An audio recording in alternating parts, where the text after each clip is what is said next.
भारतातील एकमेव चमत्कारिक मंदिर जिथे मिळतो उंदरांनी खाल्लेला उष्टा प्रसाद।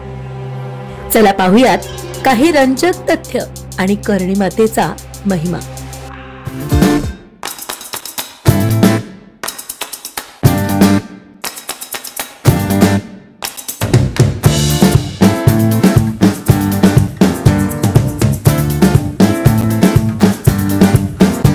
निरपेक्ष, निरामय, अतीव भक्ती, जीव दया, करुणा, वात्सल्यपूर्ण भारलेला सभोवताल अशा पवित्र मंदिरात आज मी तुम्हाला घेऊन जात आहे, जिथे राजस्थानच्या राजघराण्याची संरक्षक देवता राहते। राजस्थानमधील देशनोक या रेल्वे स्थानकापासून अवघ्या 2 मिनिटांवरती आई कर्णी मातेचं सुंदर मंदिर आहे। देशनोक रेल्वे स्थानक खूप छान रीतीने सजवलेले आहे। बिकानेर ते कर्णी माता मंदिरापर्यंत 32 किलोमीटरचं अंतर आहे। इथे सहज पोहोचता येतं। इथे राहण्यासाठी अनेक पर्याय दिसतायत। संपूर्ण भारतात बिकानेर पदार्थांची दुकानं आहेत आणि बिकानेरला आलो आणि आपण इथली कचोरी खाल्ली नाही असं होऊ शकत नाही। राजस्थानमध्ये अनेक चमत्कारिक मंदिरं आहेत, त्यांपैकीच एक असलेलं हे एक प्रमुख हिंदू मंदिर आहे। आई दुर्गा देवीचा अवतार असणाऱ्या कर्णी मातेला हे मंदिर समर्पित आहे। तसं हे मंदिर 600 वर्ष इतकं जुनं आहे, परंतु सध्याची ही मंदिराची रचना 20व्या शतकाच्या सुरुवातीला बिकानेरचे महाराज गंगासिंह यांच्या काळात पूर्ण झालेली आहे। मुघल स्थापत्यशास्त्राचा प्रभाव असलेले हे संपूर्णपणे संगमरवरी दगडात बांधलेलं मंदिर आहे। कर्णी माता 14व्या शतकातील चरण नावाच्या जातीतील एक हिंदू संत होती।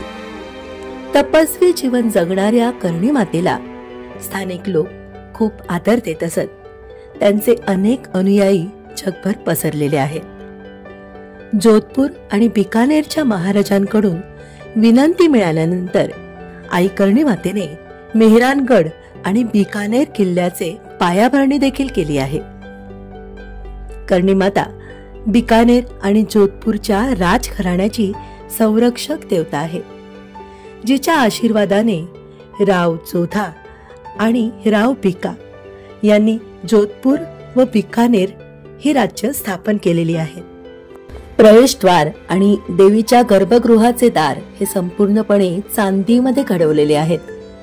चांदीचे उंचच दरवाजे, त्यांच्यावरती दंतकथांमधील दृश्यांसह अनेक कोरीवकाम केलेले दिसतंय। देवीने केलेले विविध चमत्कार, महती हे सारं काही या दरवाजांवर सुंदर रीतीने कोरलेलं आहे। इथे येताच आपण थक्क होऊन जातो। आई कर्णी माता की जय। 14व्या शतकामध्ये आध्यात्मिक संत असलेल्या आई कर्णी मातेला दुर्गा देवीचा अवतार मानतात। अतीव भक्ती आणि आध्यात्मिक चमत्कारांमुळेच देवीला दैवी दर्जा मिळाला। ज्या जागेत देवीने ध्यान आणि तपस्या केली, आज त्याच जागेमध्ये देवीचं हे सुंदर मंदिर आपण पाहतोय। तुम्हाला हे माहित होतं का की कर्णी माता मंदिरालाच उंदरांचं मंदिर देखील म्हणतात? हो, अगदी खरंय। या मंदिरात 1 नाही, 2 नाही, 3 नाही, तर तब्बल 25,000 उंदरांचं वास्तव्य आहे। अगदी खरंय, मी स्वतःही पाहिलंय। यत्र तत्र सर्वत्र उंदीर दिसतात।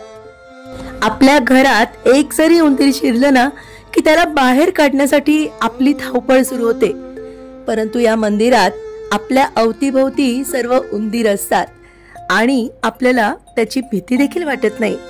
मंदिराचे उंदीर हे गावकरींच्या पितर रूपात असतात, म्हणजेच जर कुणाचा मृत्यू झाला तर ते उंदीर रूपात या मंदिरात वावरतात असे इथले स्थानिक मानतात। पर्यटक, भाविक भक्त या उंदरांशी खेळतात, त्यांना खायला घालतात। उंदरांनी अर्धवट खाल्लेले नैवेद्य पवित्र मानले जाते। नवल वाटलं ना हे ऐकून? पण हा असा अजब चमत्कार राजस्थान मधल्या या देशनोक गावातल्या कर्णी माता मंदिरातच पाहायला मिळतो. अन्यथा इतरत्र कुठेही उंदीर आपल्याला पाहायला मिळत नाहीत. आणि इथला अजून एक चमत्कार म्हणजे इथे दिसणारा पांढरा उंदीर.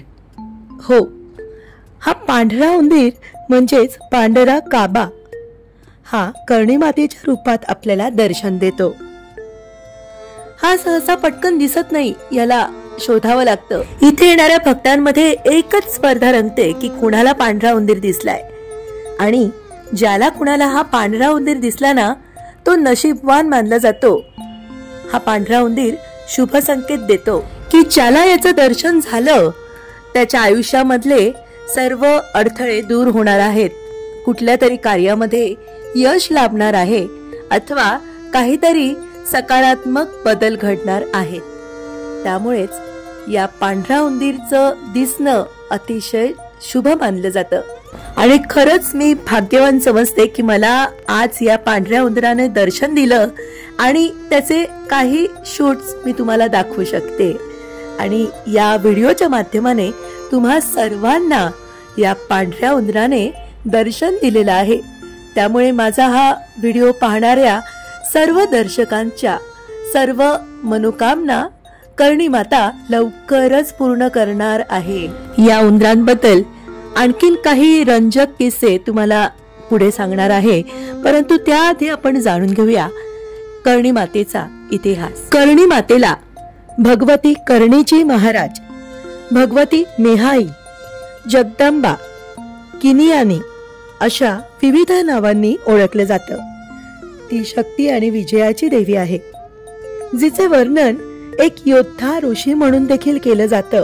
कर्णी मातेचा जन्म 1387 मध्ये एका चरण कुटुंबात झालाय. मातेचं बालपणीचं नाव रिघुबाई असं होतं आणि रिघुबाईचा विवाह घरच्यांच्या सांगण्यानुसार साठिका गावातल्या किपोजी चरण यांच्यासोबत झाला. परंतु आध्यात्मिक तपसाधनेची ओढ जास्त असल्याने आणि सांसारिक जीवनाची गोडी नसल्यामुळेच त्यांनी लग्नापासून हरकत घेत किपोजी चरण यांचे लग्न आपली लहान बहीण गुलाब सोबत लावून दिले आणि कुटुंबाचा त्याग करून स्वतःचे आयुष्य देवी पूजा, तपसाधना आणि लोकसेवेसाठी समर्पित केले. कर्णी माता 151 वर्ष जगली. 23 मार्च 1538 रोजी देवी ज्योतिरूपात विलीन झाली. आणि ज्या जागेमध्ये, ज्या वास्तूमध्ये, ज्या गुहेमध्ये देवीने इतकी वर्ष तपश्चर्या केली होती, आज त्याच गुहेमध्ये देवीच्या मूर्तीची स्थापना करून तिथे देवीची पूजा सुरू झाली. आणि आजतागायत परंपरेनुसार देवीची विधिवत पूजा सुरू आहे. आई कर्णी माता की जय. आई सकळ विश्वाचं कल्याण कर, सर्वांचं रक्षण कर. तुझ्या दर्शनाचा योग पुन्हा पुन्हा येत राहो. या मंदिरात राहणारे उंदीर म्हणजेच देवीची सर्व मुले आहेत असं मानलं जातं.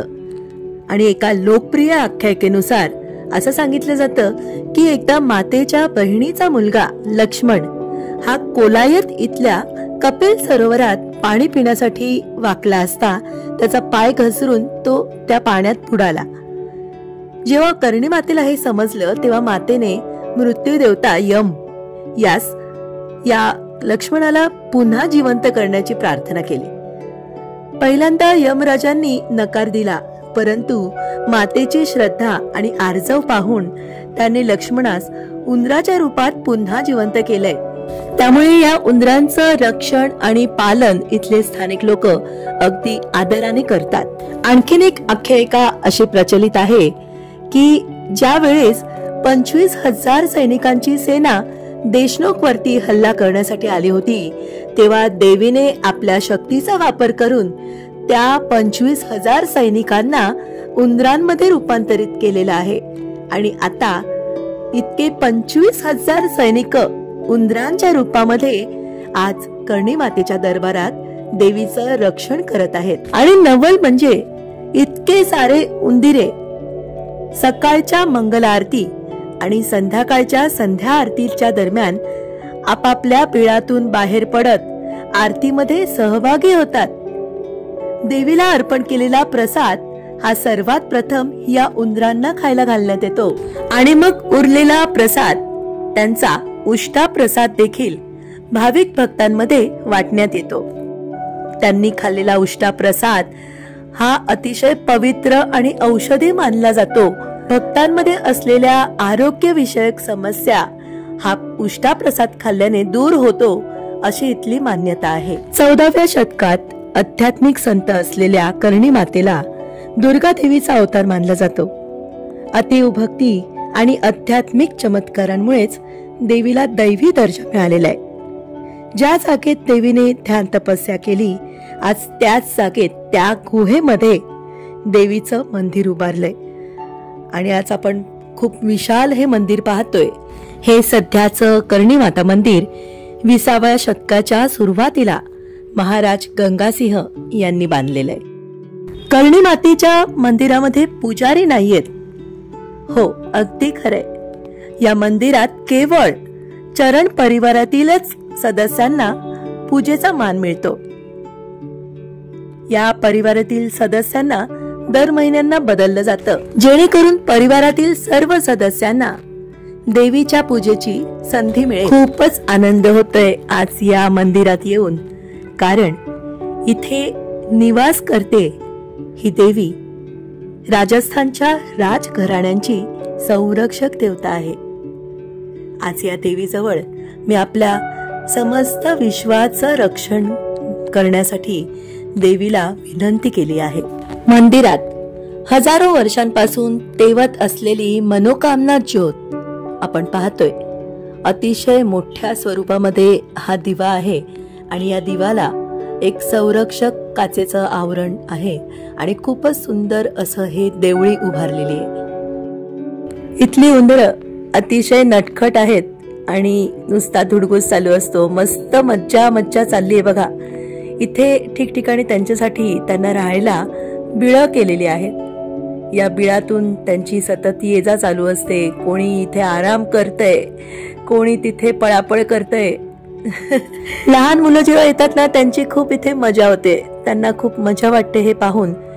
बघा, ही उंदरं अशी आपल्या पायावरूनही जातात आणि चुकून आपल्या पायाखाली चिरडले जाऊ नये याकरिता आपल्याला इथे पाय घासूनच चालावं लागतं, जेणेकरून आपल्याला या उंदरांची काळजी घेता येईल.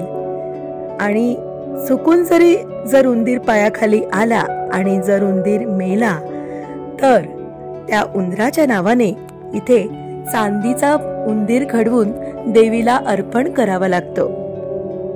त्याच्या आधी इथे सोन्याचा उंदीर केला जायचा. अगदी तो उंदीर जेवढा मोठा आहे तेवढा त्याच्या आकाराचा सोन्याचा उंदीर घडवून तो देवीला समर्पित केला जायचा. पण आता चांदीचा उंदीर देखील चालतो.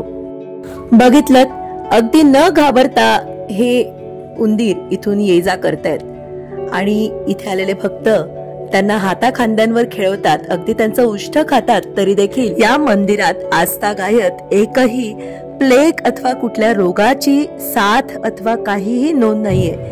म्हणजे इथे हे अतिशय पवित्र आणि औषधी असं मानलं जातं. आणि एक उंदीर असा इथून येऊन माझ्या खांद्यापर्यंत आला आणि गेला.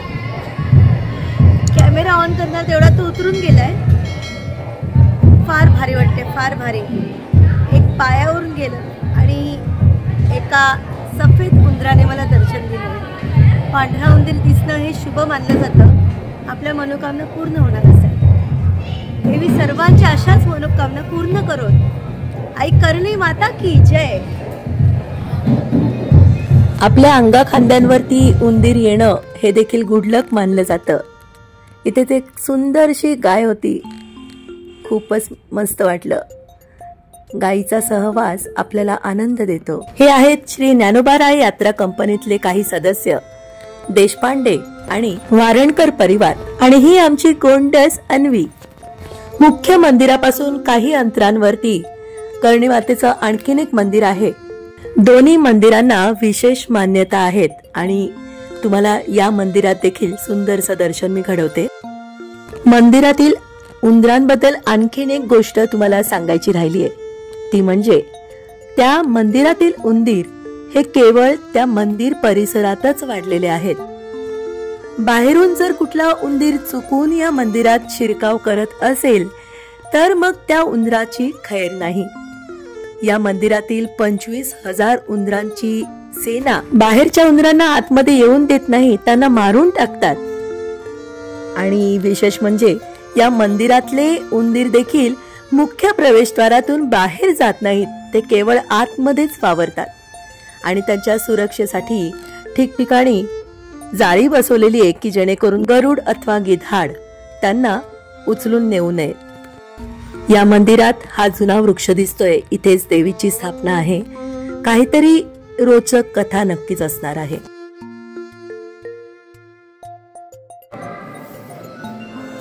जय हो माता. यहाँ पे क्या मान्यता है, मुझे आप बता सकते हैं इसमें? हाँ, अच्छा उसमें है ना. अच्छा, मतलब मेन स्थान ये है कि नीचे है? दोनों मेन ही है. अच्छा. इथल्या सेवेकरीने विशेष माहिती मला दिली नाही, परंतु त्यांनी सांगितल्याप्रमाणे इथे कुठल्या भिंतीवरती मला देवीची माहिती लिहिलेली दिसलेली नाहीये. त्यामुळे या दुसऱ्या मंदिराबद्दल काय कथा किंवा आख्यायिका आहे हे मला नीट समजलं नाही. या मंदिरात देखील अनेक उंदीर मला दिसतायत. बघा, त्यांची खूप छान सोय केलेली आहे. त्यांना खाण्यासाठी तसंच पाणी तसंच दुधाची सोय देखील आहेच. इथे गमतीने आमच्या ग्रुपमधल्या आलेल्या सदस्यांनी सांगितलं की इथे आहे उंदरांची शेती. या मंदिरातून खाली जाणाऱ्या या गाभाऱ्यामध्ये आपण आता जातोय. इथे शंकराची पिंड ठेवली आहे. कर्णी मातेचं चित्र पाहतोय. तिच्या हनुवटीवर आपल्याला इथे दाढी दिसते. तर याबद्दल देखील मी इथे विचारलं तेव्हा मला असं समजलं की देवीने 130हून अधिक काळ तपस्वी म्हणून इथे जीवन जगलेलं आहे. आणि तिचा हा तपस्वी काळ पूर्ण आयुष्याचा काळ दाखवण्यासाठी कर्णी मातेला तिच्या दीर्घायुष्याचं प्रतीक म्हणून बिकानेरच्या अनेक चित्रांमध्ये देवीला अनेकदा चेहऱ्यांवरील केसांसह चित्रित केलेलं आहे. या बिळातून ही दूरची खिडकी बघा किती लांब आहे. म्हणजे हे बिळ किती मोठं आहे आणि किती उंदीर होते ना. काही नवस पूर्ण झाल्यावर आलेले भक्त इथे प्रसाद तयार करतात आणि तो प्रथम उंदरांना समर्पित करूनच मग स्वतः ग्रहण करतात. या कर्णीमाता मंदिरात वर्षातले 2 प्रमुख उत्सव आहेत. 2 वेळाच्या नवरात्री असतात ना, म्हणजे चैत्र महिन्यातली आणि अश्विन महिन्यातली. त्याप्रमाणे 2दा उत्सव आणि मेळा भरला जातो. एकदा मार्च ते एप्रिल दरम्यान आणि दुसरा सप्टेंबर ते ऑक्टोबर दरम्यान. राजस्थानमधील अनेक भागातून कर्णीमाता मंदिर परिसरात अनेक भक्तजण येतात. या काळात 2 प्रकारच्या परिक्रमा केल्या जातात. पहिली असते ती ओरण परिक्रमा, जी 36 किलोमीटर इतक्या अंतराची आहे, जी गावाच्या 36 कोस अंतरांवरून गोल फिरून देवीच्या मंदिराला परिक्रमा घालतात. आणि दुसरी ही 15 मीटर इतकी छोटी असते. दूरहून अनेक भाविक भक्त, आता हल्ली तर संपूर्ण भारतभरातून देवीचा महिमा आणि देवी नवसाला पावते हे सर्व अनुभव झाल्यामुळे या परिक्रमेला लाखोंच्या संख्येने हजेरी लावतात. दर्शन झाल्यानंतर आम्ही या बिकानेर मधली प्रसिद्ध अशी ही दही कचोरी खाल्ली. कशी वाटली? एकदम यम्मी. सगळ्यांनी या इथे खायला बिकानेरला. खरंच खूपच टेस्टी अशी ही कचोरी आणि त्यासोबत चहा तर झालाच पाहिजे.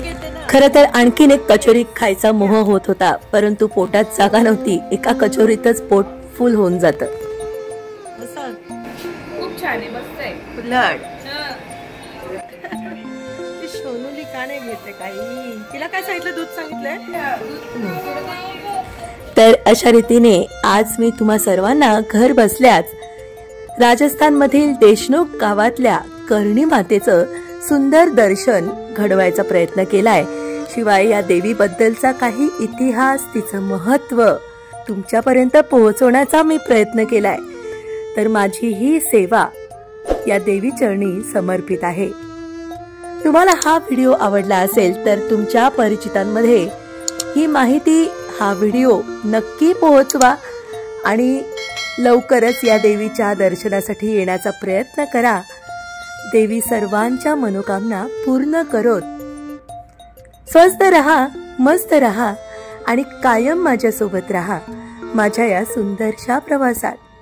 लवकरच भेटूया नवीन व्हिडिओमध्ये. तोपर्यंत सबस्क्राईब तर करून घ्या. सबस्क्राईब केलं असेल तर लवकर व्हिडिओला लाईक तर द्या.